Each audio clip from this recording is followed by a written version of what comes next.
Hello everyone, welcome to Veranda IAS, आपकी favourite current affairs analysis में। और मैं हूं सुप्रिया, जहां हम सिर्फ न्यूज नहीं पढ़ेंगे, एग्जाम क्रैकिंग पर्सपेक्टिव के साथ उसको अंडरस्टैंड करेंगे। इस बार का थीम है Indian flag, progress and innovation. एक ऐसी कहानी जो ट्राई कलर के पीछे छिपी टेक्नोलॉजी, इकोनॉमी और ट्रांसफॉर्मेशन के नए सिंबल्स को हाईलाइट करती है। आज का सेशन हम देखेंगे कैसे भारत एक तरफ स्पेस मिशन में ब्रेक थ्रू ला रहा है, दूसरी तरफ grass root health care, MSME ecosystem और एआई ड्रिवन एम्प्लॉयमेंट लैंडस्केप में क्या क्या नए बेंचमार्क सेट किए हैं। Will try and understand. So these are the 4 topics of today's current affairs we are going to discuss. पहला है एक्सियम मिशन का सक्सेस। वो देखेंगे कि कैसे पब्लिक प्राइवेट पार्टनरशिप का एक सक्सेसफुल प्रोजेक्ट लॉन्च हुआ। Then we'll go for the second topic of today's, that is zero dose children की growing challenges क्या क्या हैं। इसके जरिए इंडिया के इम्यूनाइजेशन ड्राइव की ग्राउंड रियलिटी और पॉलिसी लूप होल्स हम डिस्कस करेंगे। We talk about MSMEs, India के इकोनॉमी में कितना पिवोट रोल प्ले करता है, और यूपीएससी के सिलेबस में भी that we are trying to understand here. AI का जो आजकल बहुत ही यूज हो रहा है मार्केट में, ऑटोमेशन का इम्पैक्ट एम्प्लॉयमेंट के में क्या कैसा होगा, और इंडिया का रिस्पॉन्स स्किलिंग के जरिए कैसे इवॉल्व हो रहा है, ये इस आर्टिकल के थ्रू भी हम जानेंगे। तो हर एक टॉपिक आपके जीएस पेपर 2 और 3 और ऐसे के लिए महत्वपूर्ण है, तो आप उसको उस हिसाब से देखने की कोशिश कीजिएगा। तो चलिए शुरू करते हैं। आज का पहला issue, docking success of IAS में ये जो एक्सियम 4 मिशन है उसके बारे में डिटेल में जानते हैं। आज हम बात करेंगे एक ऐसे हिस्टोरिक मोमेंट की जिसने भारत को एलिट स्पेस फेरिंग नेशन की लिस्ट में एक और कदम आगे बढ़ा दिया है। On June 26, 2025, Dragon Crew capsule ने सक्सेसफुली डॉक किया with international space station under axiom mission, और इस मिशन का शाइनिंग फेस बने group captain Shubhanshu Shukla, Indian air force का ऑफिसर जो आईएसएस बोर्ड करने वाले पहले भारतीय बने। अब ये एक सिर्फ स्पेस डॉकिंग नहीं है, ये एक नेशनल माइलस्टोन है जो हमने अचीव किया। इंडिया ने इस मिशन में 500 करोड़ इन्वेस्ट किए थे टू सिक्योर एस्ट्रोनॉट सीट। ये दिखाता है कि how serious we are about human space flight के एम्बिशन को लेकर। ये मिशन इंडिया के लिए बहुत ही एक स्ट्रेटेजिक लीप है, बिकॉज हमारा जो फ्लैगशिप प्रोग्राम है, जैसे कि हमने कल भी डिस्कस किया था कि गगनयान जो है हमारे लिए कितना इम्पोर्टेंट है, और ये एक तरह से एक रिहर्सल की तरह से हमारे लिए होगा। जब तक आप अपना गगनयान रेडी नहीं हो जाएगा, तब तक भारत इंटरनेशनल कोलैबोरेशन के थ्रू जो है एस्ट्रोनॉट्स को ट्रेन भी कर पा रहा है और उन्हें real time outer space experience भी दे रहा है। ये डेमोन्स्ट्रेट करता है कि इंडिया का जो ग्रोइंग टेक्नोलॉजी प्रोग्रेस है, और इसके एक डिप्लोमेटिक सिग्नल भी एक जाता है कि India is space ready and globally ready. when we always, even yesterday's topic we had discussed कि कैसे ये मिशन लॉन्च हुआ और क्या क्या इसकी सिग्निफिकेंस है। लेट्स ट्राई एंड अंडरस्टैंड कि इस आर्टिकल में हमें आगे क्या देखने को मिलेगा। भारत की स्पेस जर्नी जो है हमेशा से बहुत ही रोमांचक रही है। एक कहानी जिसमें राकेश शर्मा से लेकर गगनयान तक का सफर लिखा गया। 1984 में जब wing commander Rakesh Sharma Soviet Soyuz spacecraft के जरिए स्पेस गए, तो उन्होंने पूरे देश को गर्व से भर दिया। उनका जवाब आज भी आइकॉनिक है कि कैसा लगता है भारत स्पेस से। उन्होंने कहा था सारे जहां से अच्छा। That became a very iconic statement. लेकिन उसके बाद एक बहुत ही लंबा गैप देखा, और अब 2025 में ग्रुप कैप्टन शुभांशु शुक्ला ने आईएसएस में एंटर करके वो लेगेसी को रिवाइव किया, लेकिन इस बार थ्रू एक्सियम्स के कमर्शियल स्पेस फ्लाइट में। 2018 में जब गगनयान प्रोग्राम अनाउंस हुआ था ना, और अब इसरो जो है 2026 तक अपना पहला इंडिजिनियस ह्यूमन स्पेस फ्लाइट भेजने की तैयारी में है। यानी कि 1984 में फर्स्ट इंडियन जो स्पेस में गया था, 2025 में first Indian to ISS via international commercial flights, और 2026 में first fully Indian mission Gaganyaan. ये टाइमलाइन क्लियरली हमें दिखाता है कि भारत ने डिपेंडेंसी से सेल्फ रिलायंस तक का एक इवोल्यूशनरी पाथ फॉलो किया, जहां गोल सिर्फ पार्टिसिपेशन का नहीं था, लीडरशिप का था। और ये अभी भी याद रखिएगा कि स्पेस मिशन सिर्फ साइंटिफिक अचीवमेंट्स नहीं होते, ये बहुत ही स्ट्रेटेजिक और डिप्लोमेटिक सिग्नल्स भी देता है और नेशंस को।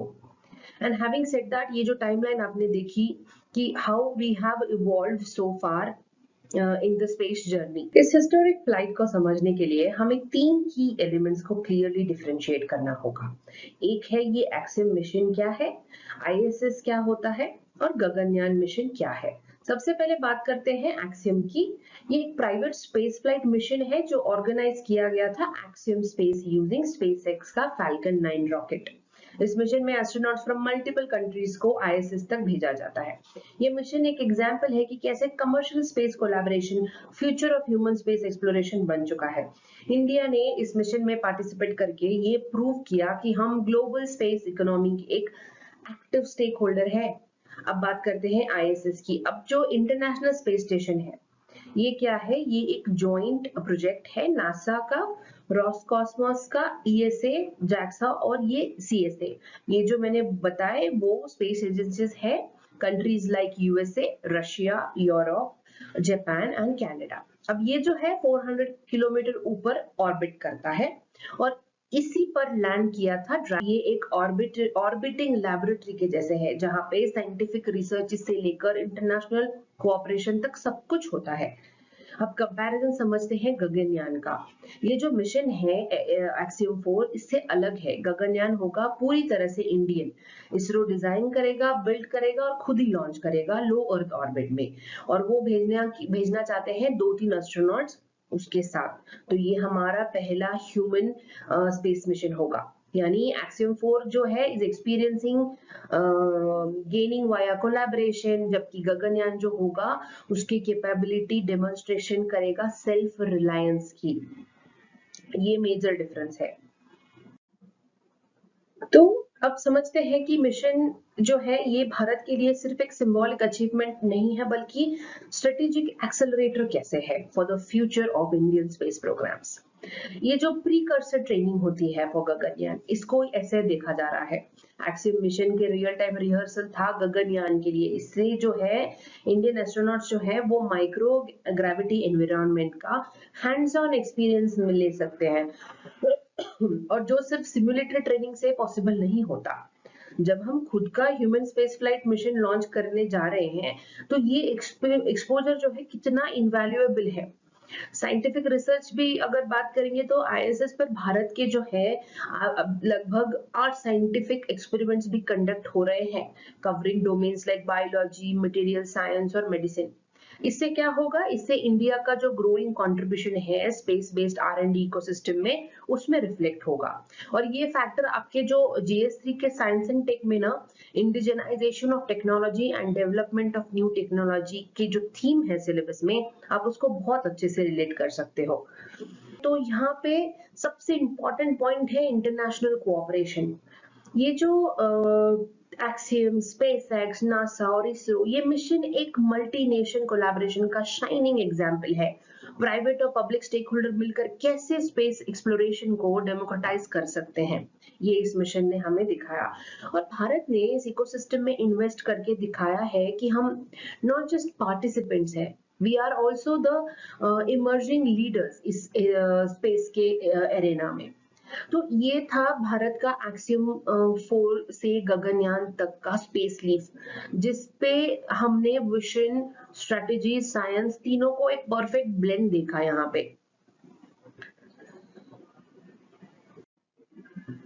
तो अभी चलते हैं, डिस्कस करते हैं कि इस एंटायर मिशन का लॉन्ग टर्म पे ऑफ क्या होगा हमारे लिए, इंडिया के लिए। जो ह्यूमन स्पेस फ्लाइट की प्रिपेयर्डनेस होती है, ये इस मिशन के द्वारा हम इम्प्रूव कर पाएंगे। हम ह्यूमन स्पेस फ्लाइट सिस्टम में भी कॉम्पिटेंट है, चाहे वो लाइफ सपोर्ट सिस्टम हो या माइक्रोग्रेविटी ट्रेनिंग हो, उसमें हम बहुत ही अच्छी तरीके से इसको सीख पाएंगे। स्पेस पावर क्रेडेंशियल्स की बात करेंगे तो एक ट्रेन्ड एस्ट्रोनॉट जो है उसका हमारे साथ होना मतलब भारत की image as an emerging space power को एक सॉलिड बूस्ट देना है। फ्यूचर में कोई कोलैबोरेशन रहेगी तो ये सक्सेस दूर के रास्ते खोलता है, क्योंकि फ्यूचर में एक्सेट्रा बहुत ही कोलैबोरेशंस करने की कोशिश करेंगे हमारे साथ because of the experience we have. हम जैसे भी ऐसे जो ये जो ग्लोबल मिशंस होते हैं जिसमें हम पार्टिसिपेट करते रहते हैं, भारत आगे चलकर लासा के लूनर गेटवे में भी एक पार्टिसिपेंट की तरह देखा जा सकता है। We can collaborate with such international agencies to explore our participation in that, कि हम कैसे उसको contribute कर सकते हैं उसमें। और ये मिशन जो है हमारे लिए वो ट्रस्ट की विंडो खोलता है, that we do have that experienced people with us। तो ये एक बहुत ही लैंडमार्क मोमेंट है जहां से भारत ने स्पेस डिप्लोमेसी, टेक्नोलॉजी, ट्रेनिंग और इंटरनेशनल स्टेटस में एक बहुत ही नया चैप्टर लिखना शुरू किया है। लेट्स सी कि आगे चल के what all the researches, what are all the news comes following days में। we'll keep following the news properly। आप हमेशा ध्यान में रखिए whenever you're writing the answer, science and tech में भी रहेगा, तो कोई भी मिशन के फैक्चुअल डेटा तो आपको समझ में आ जाएंगे, you can revise and learn it. लेकिन उसका जो एनालिसिस होता है कि कैसे इंडिया पे इसका लॉन्ग टर्म इम्पैक्ट क्या होगा, या how can we use this as an opportunity to become a bigger player in space programs like this, etc. You have to think when you're reading such kind of articles. So moving on to our next issue of the day। आज हम ऐसे issue की बात करेंगे जिसको होगा, India का जो 2023 में दुनिया का दूसरा सबसे ज्यादा जीरो डोज चिल्ड्रन वाला देश था। 1.44 मिलियन बच्चे ऐसे हैं जिन्होंने एक भी वैक्सीन डोज नहीं ली थी। जो सोर्स है वो लैंसेट रिपोर्ट है। और आखिरी ये है कि भारत ने ना तो कॉन्फ्लिक्ट जोन है, ना ही हेल्थ केयर इंफ्रास्ट्रक्चर में कोई कमी है। तो अब क्वेश्चन ये होता है कि प्रॉब्लम कहाँ पे है। Answer lies in deeper socio economic inequalities. Zero dose child का मतलब होता है जो बच्चा जिसने कोई भी even first dose of DPT vaccine नहीं लिया। This is often a proxy indicator of healthcare exclusion। जब इतने सारे बच्चे इम्यूनाइजेशन सिस्टम से ही बाहर रहेंगे तो ये सिर्फ हेल्थ की नहीं, गवर्नेंस और इक्विटी की भी फेल्यूर दिखाता है। इसका हमारा डायरेक्ट इम्पैक्ट होगा WHO के जो इम्यूनाइजेशन एजेंडा होता है 2030 तक, जिसका गोल है कि 2030 तक जीरो चिल्ड्रन जो डोज होते हैं, जीरो जो डोज चिल्ड्रन जो होते हैं उनको उनकी संख्या को हाफ कर देना है। ऐसा गोल है उनका। And we are far away from that. This is what the article is about, कि कैसा ये डेटा बताता है कि इंडिया में सेकेंड हाईएस्ट हम रैंक करते हैं globally when it comes to zero dose children की डेटा। अगर हमें जीरो डोज क्राइसिस को समझना है तो पहले उस जर्नी को समझना होगा जो 1978 में शुरू हुई थी, जब इंडिया ने अपना पहला इम्यूनाइजेशन प्रोग्राम लॉन्च किया था। 1978 expanded programme on immunisation, rural और पुअर एरियाज तक वैक्सीन पहुंचाने का एक ऑर्गेनाइज्ड स्ट्रक्चर एस्टैब्लिश किया। 1985 में यूनिवर्सल इम्यूनाइजेशन प्रोग्राम लॉन्च हुआ था। ये माइलस्टोन ईयर था जब इम्यूनाइजेशन को एक हेल्थ पॉलिसी का कोर कंपोनेंट बना दिया। यूआईपी अब तक दुनिया के सबसे बड़े इम्यूनाइजेशन प्रोग्राम्स में से एक है। 2014 में मिशन इंद्रधनुष लॉन्च हुई, जहां पे अनवैक्सीनेटेड और पार्शियली वैक्सीनेटेड बच्चों तक रीच बढ़ाने के लिए उसका गोल रखा। 2017-19 में इंटेंसिफाइड मिशन फिर से किया, जो ये फोकस करेगा लो कवरेज डिस्ट्रिक्ट्स पर जहां पे रूटीन इम्यूनाइजेशन फेल होता आ रहा है। तो इंफ्रास्ट्रक्चर और पॉलिसी इंटेंट यहाँ पे हम देखते हैं कि कितनी स्ट्रॉन्ग है। फिर भी हमारा देश बहुत ही क्लियरली हम सेकेंड पोजीशन में है। लेकिन अब इसकी रीजन, इसका answer clearly lies in implementation bottlenecks और लास्ट माइल चैलेंजेस जो अभी भी बने हुए हैं। So if you have observed, हम कभी भी कोई पॉलिसी पढ़ते हैं या कभी ऐसी कोई न्यूज पढ़ते हैं, इंडेक्सेस, डेटाज, तो हमें ये पता चलता है कि हमारा जो इंटेंट होता है, पॉलिसी मेकर्स का जो इंटेंट होता है पॉलिसी बनाने का, वो बहुत ही अच्छी तरीके से वो बताते हैं। लेकिन the challenge is always lies in implementing those policies। we always have to make sure एक inclusive implementation कितना important है। we have always read it, Whenever you write such kind of point of view in your answer writing, it gives you an extra marks for your answers. So moving on, let's try and understand this article little more properly. क्या होता है, एक technical jargon नहीं है, ये एक ऐसा matric है जो हमें दिखाता है कि सिस्टम किस लेवल पर फेल हो रही है। Who are zero dose children? ये वो बच्चे होते हैं जिन्होंने डीटीपी वैक्सीन का पहला डोज भी नहीं लिया। डिप्थेरिया, टिटेनस ऐसे जैसे जो अगेंस्ट प्रोटेक्शन बिल्कुल नहीं मिलता उनके अगेंस्ट जो होता है, ये होता है, ये एक प्रॉक्सी इंडिकेटर है ऑफ डीपर सोशल एक्सक्लूजन, यानी कि उन फैमिलीज का रिप्रेजेंटेशन है जिनकी एक्सेस हेल्थ केयर तक पहुंची ही नहीं है। कि देखा पिछली स्लाइड में हमारे 1.44 मिलियन जीरो डोज चिल्ड्रन हैं। इंडिया में हर साल 23 मिलियन बर्थ्स होते हैं, तो इवन 6.2% का भी रेट न्यूमेरिकली बहुत बड़ा हो जाता है। High prevalence reported in UP, Bihar, Rajasthan, एक महाराष्ट्र, गुजरात एक्सेट्रा। मतलब इश्यू सिर्फ ज्योग्राफी का नहीं है, यहाँ पे गवर्नेंस और आउटरीच का भी है। ये डेटा जो है ये सिर्फ हमारे लिए नंबर या ऐसे कुछ इंफॉर्मेशन नहीं है, ये है डायग्नोसिस की तरह, है ना, एक कैसे एक पॉलिसी फेल होते जा रही है and we are not looking after ये चैलेंजेस, उसको आइडेंटिफाई करने की कोशिश भी नहीं कर रहे हैं। That is the concern this article talks about. हमने देखा कि जीरो डोज चिल्ड्रन है, एक उनका पोर्शन है, कितने परसेंटेज है जो भी है उनका, उतने बच्चे जीरो डोज चिल्ड्रन। तो actually who are these people, who is the most affected people, कौन सी कम्युनिटी, कौन से region, let's try and understand. सबसे पहले होते हैं टारगेटेड पुअर फैमिली। जब इनकम लो होती है तो हेल्थ सर्विस पे एक्सेस भी, उन पे भी ब्रेक लग जाता है, चाहे वो फ्री वैक्सीन हो, ट्रांसपोर्टेशन हो एक्सेट्रा। स्केड्यूल ट्राइब्स की बात करेंगे तो रिमोट ट्राइबल एरियाज में हेल्थ इंफ्रास्ट्रक्चर फिजिकली रीच ही नहीं कर पाता। जियोग्राफिकल आइसोलेशन एक रीजन है, लैक ऑफ अवेयरनेस एक रीजन हो सकता है, और वो बहुत ही वल्नरेबल होते हैं। अब अनएजुकेटेड मदर्स ही इंपॉर्टेंट है। स्टडीज के मुताबिक mother with no formal education के बच्चों में जीरो डोज रेट सिग्निफिकेंटली ज्यादा देखा गया है। So maternal education directly is linked with child immunization. You can consider this point. अब अगर बात करें रिलीजियस माइनॉरिटीज की, स्पेशली जो मुस्लिम्स हैं, डेटा सजेस्ट करता है कि मुस्लिम कम्युनिटीज में zero dose rates disproportionately high हैं due to socio economic marginalisation और समटाइम्स मिसइंफॉर्मेशन अराउंड वैक्सीन्स।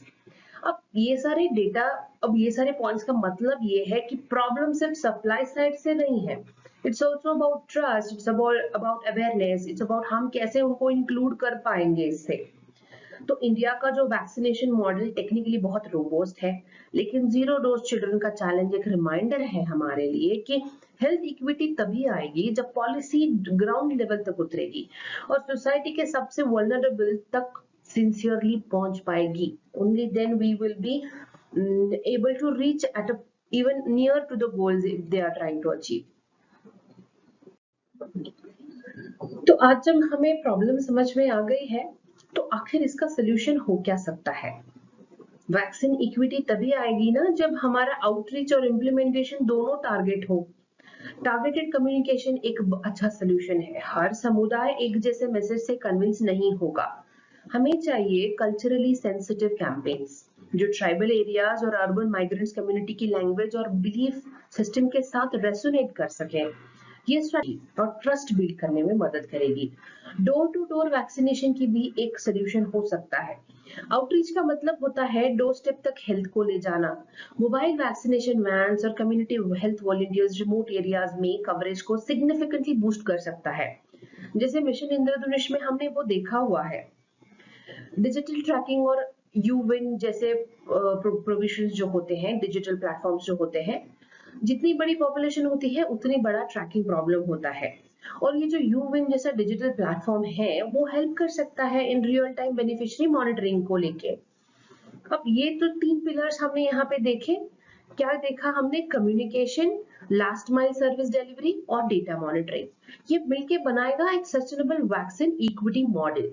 तो यहाँ पे हमने देखा कि इंडिया का गोल सिर्फ कवरेज नहीं होना चाहिए, इंक्लूसिव इम्यूनाइजेशन होना चाहिए। जब हर चाइल्ड उसको उसको मिलेगा अपना फर्स्ट, ही हमारा नेशन जो है ट्रूली इम्यूनाइज्ड होगा। So let's move on to our next issue. यहाँ पे आज हम बात करेंगे एक ऐसे इंजन की जो क्वाइटली बट बहुत पावरफुली भारत की इकोनॉमी को चलाता है, micro small and medium enterprises यानी एमएसएमईज। अप्रैल 2025 में आईएमएफ की रिपोर्ट के मुताबिक इंडिया बन गया है दुनिया की 4th लार्जेस्ट इकोनॉमी, और इस अचीवमेंट के पीछे जो सबसे अंडररेटेड कंट्रीब्यूटर है वो हमारा 6.3 करोड़ का एमएसएमई सेक्टर। ये एमएसएमई कंट्रीब्यूट करता है 30% to the GDP, 45% to the manufacturing output और 11 करोड़ से भी ज्यादा जॉब्स। यानी जो सेक्टर दिखता कम है लेकिन एक्चुअल में इकोनॉमी का बैकबोन है। एमएसएमई सिर्फ एम्प्लॉयमेंट नहीं है बल्कि इंक्लूसिव ग्रोथ का एक फाउंडेशन है, चाहे वो रूरल वीविंग यूनिट्स हो या अर्बन फूड स्टार्टअप्स हो। आत्मनिर्भर भारत और $5 ट्रिलियन इकोनॉमी का सबसे बड़ा बेस है एमएसएमई, पर तभी जब इनोवेशन के थ्रू एम्पावर करेंगे। This article talks about MSME एक बहुत ही इंपॉर्टेंट हिस्सा बन चुका है इंडिया के इकोनॉमी का। एमएसएमई सेक्टर को समझने के लिए सबसे पहले जरूरी है इसका ऑफिशियली क्लासिफिकेशन जानना। एमएसएमई ईडी एक्ट 2006 ने एमएसएमई सेक्टर का एक फॉर्मल लीगल फ्रेमवर्क एस्टैब्लिश किया, लेकिन क्लासिफिकेशन का बिगेस्ट रिफॉर्म आया 2020 में। 2020 एमएसएमई क्लासिफिकेशन का जो क्राइटेरिया है, जहां पे कैटेगरी, टर्नओवर और इन्वेस्टमेंट से वो सेग्रीगेट होता है। इस नए फ्रेमवर्क में दोनों पैरामीटर्स इंक्लूड किए गए, इन्वेस्टमेंट भी और टर्नओवर भी, ताकि सेक्टर को होलिस्टिक और डायनामिक तरीके से उसको अंडरस्टैंड कर सके। पहले सर्विस और मैन्युफैक्चरिंग के लिए अलग नॉर्म्स होते थे, अब एक ही क्लासिफिकेशन सिस्टम है फॉर ऑल सेक्टर्स। अब इससे फायदा क्या हुआ? इससे ये हुआ कि ज्यादा एंटरप्राइजेस को प्रायोरिटी सेक्टर लेंडिंग मिली, गवर्नमेंट स्कीम्स जैसे सीजीटी एमएससी जो है और पब्लिक प्रोक्योरमेंट प्रेफरेंस का एक्सेस मिल गया। यानी कि क्लासिफिकेशन सिर्फ टेक्निकल डेफिनेशन नहीं होता, यहाँ पे ये पॉलिसी एलिजिबिलिटी का एक गेटवे है, जहाँ पे हमने देखा कि कैसे जो पीएलआई स्कीम्स होती है ना, तो उसके चलते how we were able to provide such support to. तो अभी बात करते हैं कुछ नंबर्स की, क्योंकि data speaks louder than the height. India में लगभग 6.3 करोड़ एमएसएमईज हैं और इनमें से मेजॉरिटी अभी भी अनरजिस्टर्ड और इनफॉर्मल है। ये बताता है कि पोटेंशियल बहुत ज्यादा है, लेकिन फॉर्मल इंटीग्रेशन की अभी भी जरूरत है। जीडीपी का कंट्रीब्यूशन देखा हमने पहले भी कि 30% ऑफ द जीडीपी, ये एक ऐसा सेक्टर है कि 1/3 जीडीपी जनरेट करता है। इतना ही नहीं, ये इकोनॉमिक डाइवर्सिफिकेशन और रेजिलियंस का भी बहुत ही अच्छा प्रॉपर स्ट्रॉन्ग फाउंडेशन है। एम्प्लॉयमेंट की बात करेंगे तो अराउंड 120 मिलियन लोगों को अभी तक के एम्प्लॉयमेंट दे चुका है। सिर्फ एग्रीकल्चर के बाद ये सेकेंड लार्जेस्ट है। ये सेक्टर हर रोज नया रोजगार के दरवाजे खोल देता है, specially for youth, women etcetera. Export contribution में भी हम इसका कंट्रीब्यूशन अराउंड 45% है। हमारा हैंडीक्राफ्ट, एपरल, जेम्स एक्सेट्रा जो है, इन सब में एमएसएमई का हाथ है। They are not just local players, they are global competitors. ये नंबर्स जो हमने अभी देखे एक बहुत ही क्लियर मैसेज देते हैं, अगर एमएसएमई ग्रो करेंगे तो हमारा भारत भी ऑटोमेटिकली ग्रो करेगा।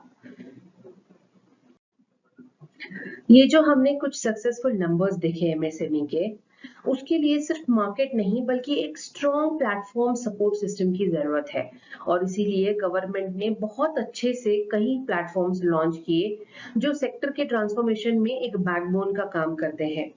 फर्स्ट था उदयम पोर्टल, एक सिंगल विंडो रजिस्ट्रेशन प्लेटफॉर्म जहां पे एमएसएमईज अपना एंटरप्राइजेस रजिस्टर कर सकते हैं बिना किसी पेपर वर्क के। ये फॉर्मलाइजेशन को बढ़ावा देता है और उन्हें गवर्नमेंट स्कीम्स के लिए एलिजिबल बनाता है। अगर हम ZED सर्टिफिकेशन की बात करेंगे तो जीरो डिफेक्ट जीरो इफेक्ट, ये सर्टिफिकेशन एमएसएमईज को मोटिवेट करता है कि वो हाई क्वालिटी और एनवायरमेंटली सस्टेनेबल प्रोडक्ट्स बनाएं, स्पेशली जो global export standard. Talk about open network for digital commerce, ये एक रेवोल्यूशन था एमएसएमई को अमेजोन या फ्लिपकार्ट जैसे प्राइवेट प्लेटफॉर्म से फ्री करते हुए ओएनडीसी उनको डायरेक्टली कनेक्ट करता है डिजिटल बायर्स से और डिजिटल रिटेल स्पेस को डेमोक्रेटाइज भी करता है। We talk about champion portal, ये एक ऐसा इंटीग्रेटेड ग्रीवियंस रिड्रेसल मैकेनिज्म है जहां एमएसएमईज को क्रेडिट या लाइसेंसिंग टेक्नोलॉजी कोई भी ऐसे इसका डायरेक्ट एक्सेस मिलता है। ये जो डिजिटल प्लेटफॉर्म्स हमने देखे इसके थ्रू ना इंडिया ने एमएसएमई सेक्टर को सिर्फ रिवाइव ही नहीं किया बल्कि उनको एक ऐसा ग्लोबल रेडी बना दिया है where as they are able to perform very nicely. Let's try and understand कि एमएसएमई का प्रेजेंट इम्पैक्ट क्या है और भारत के इकोनॉमिक फ्यूचर में एमएसएमई का क्या रोल है। सस्टेनेबल डेवलपमेंट की गोल की जब हम बात करते हैं तो एमएसएमई जो है इसेंशियल हो जाएगा इन अचीविंग इंक्लूसिव और सस्टेनेबल ग्रोथ, स्पेशली जो है सस्टेनेबल डेवलपमेंट गोल 8 है जो डिसेंट वर्क की बात करता है, जो 9 है वो जो इंडस्ट्रियल इनोवेशन की बात करता है, और 10th जो है वो है इक्वलिटी पे काम करने की बात करता है। यहाँ पे ग्लोबल वैल्यू चेन्स भी एक बहुत इंपॉर्टेंट रोल प्ले करते हैं। अगला फोकस है इंडिया को ग्लोबल मैन्युफैक्चरिंग हब से जोड़ना। अगला फोकस है इंडिया को ग्लोबल मैन्युफैक्चरिंग हब से जोड़ना, जहां पे एमएसएमईज कंपोनेंट्स, टेक्सटाइल्स, फार्मा और प्रिसिजन गुड्स के थ्रू ग्लोबल वैल्यू चेन का पार्ट बना सके। ग्रीन मैन्युफैक्चरिंग जोन भी अगर देखोगे आप तो environment friendly MSMEs not only reduce ecological footprints but also gets international market access, specially in Europe and US market जहां पे ग्रीन कंप्लायंस बहुत जरूरी होता है। Formalisation through Udyam and GST, जितनी फॉर्मलाइजेशन उतना ही easy credit access. Udyam and GST integration से एमएसएमईज इजीली इससे बेनिफिट कर पाएंगे स्कीम्स के जरिए। कंट्रीब्यूटिंग टू इंडियाज $1 ट्रिलियन 2030 तक का उनका टारगेट है। अब देखोगे MSME will drive India's export push, handicraft से लेके मशीन पार्ट्स तक हर चीज में इनका फुटप्रिंट देखने को मिलेगा आपको। इंडिया का जो इंडिया एट 100 विजन है, हाई इनकम स्टेटस बाय 2047, जब भारत 2047 में अपना सेंचुरी मनाएगा तो उस तक हम एमएसएमई सेक्टर को high productivity, high value add और टेक इंटीग्रेटेड बनाना होगा, तभी पॉसिबल होगा। ये हाई इनकम नेशन का जॉब क्रिएटर की तरह नहीं देखना चाहिए हमें, they are the dream enabler, innovation carrier और पॉलिसी का एक साइलेंट चैंपियन है एमएसएमईज।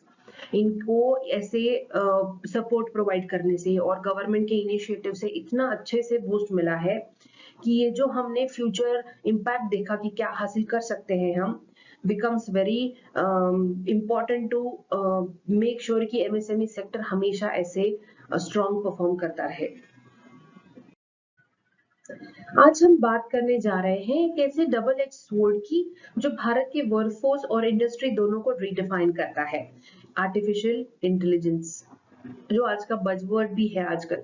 कर्नाटका के आईटी एंड बायोटेक्नोलॉजी डिपार्टमेंट ने एक स्टेट वाइड असेसमेंट शुरू किया है जिसका एम है समझना कि एआई का एम्प्लॉयमेंट पर क्या इम्पैक्ट हो रहा है, स्पेशली इन मैंगलोर जहां पे अब more than 1 lakh AI professionals active हैं।